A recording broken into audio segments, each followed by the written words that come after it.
Au début du mois d'Elul, nous avons discuté le fait que le nom Elul est un acronyme de Ani le Dodi Vedodili, ainsi que la mitzvah de donner la tzedaka durant le mois de Elul, nous sommes censés d'améliorer, d'ajouter en quantité et en qualité la mitzvah de tzedaka. C'est si on apprend de l'histoire de Purim, de la Megillah, où ça a été institué la mitzvah, une des mitzvahs de Purim qui est donner la tzedaka, partager avec son prochain. Les mots de la Megillah est Ish le re'ehu ou matanot la evyonim. Donner des cadeaux au prochain, à son copain, et la tzedaka aux pauvres. Ish le re'ehu matanot la evyonim, qui forment les premières lettres, forment le mot Elul. Intéressant. Il y a un autre lien direct de l'histoire de Purim, ou plutôt encore du message de Purim, avec la paracha de cette semaine. La deuxième paracha de cette semaine, parachat Vayelech. Chapitre 31, les versets 16, 17, 18, la Torah nous dit la chose suivante. Dieu parle à Moshe Rabbeinu. Hincha shochev im avatecha. Tu vas te reposer, tu vas te coucher avec tes ancêtres. Tu vas disparaître physiquement de ce monde.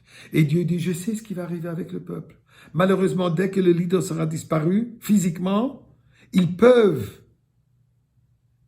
se perdre. Et vont commencer à suivre un mode de vie qui est étrangère au mode de vie que toi, tu les as enseignés et guidés pendant 40 ans. Et Dieu continue, je serai vexé, je serai fâché, et je vais être voilé.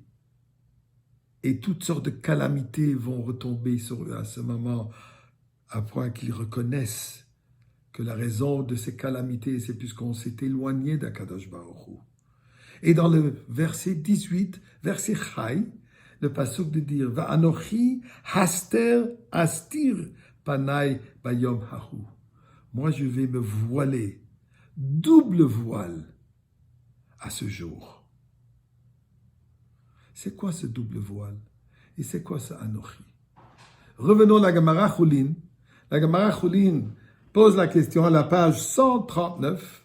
La Gemara Chulin dit la chose suivante. Où est-ce que nous trouvons référence à Esther Amalka?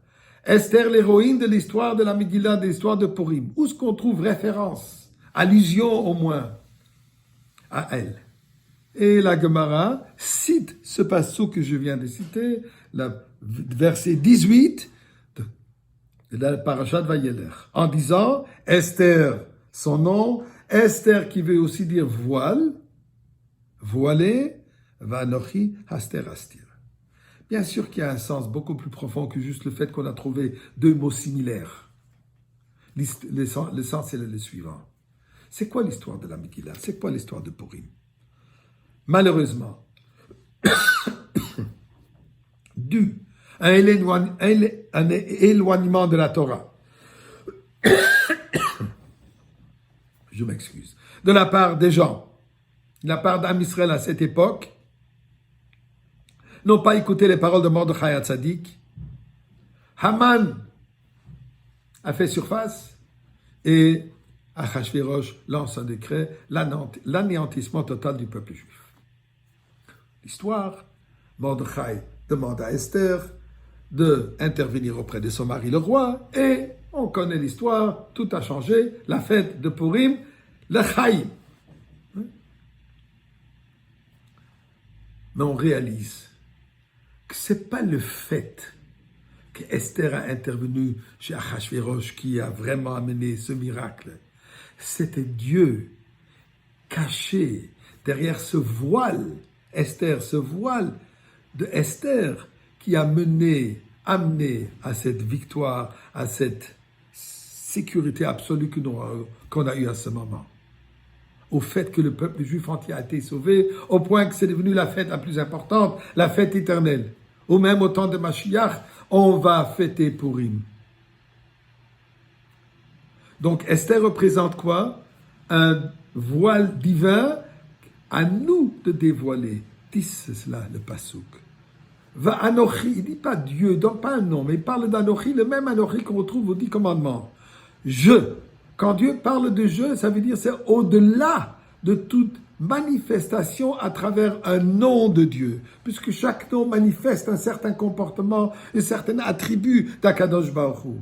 Quand c'est sans nom, c'est au-delà de toute définition. Dit Dieu, même dans le moment où vous allez vous éloigner de moi, même dans un moment où il y a un double voile, sachez, Anochi, je suis présent. C'est moi qui est derrière ce voile et c'est à vous de le dévoiler. Donc c'est une bénédiction que Dieu nous donne, telle que l'histoire de Purim. Dû au fait qu'on est revenu à Torah, on a eu ce grand miracle. De la même manière aujourd'hui, mes chers amis, nous vivons des moments précaires, des moments difficiles. C'est à nous de réaliser qu'il faut dévoiler ce petit virus. C'est la main de Dieu qui n'attend qu'il se dévoile et se dévoile à travers Mashiach par notre amélioration dans Torah et Mitzvot.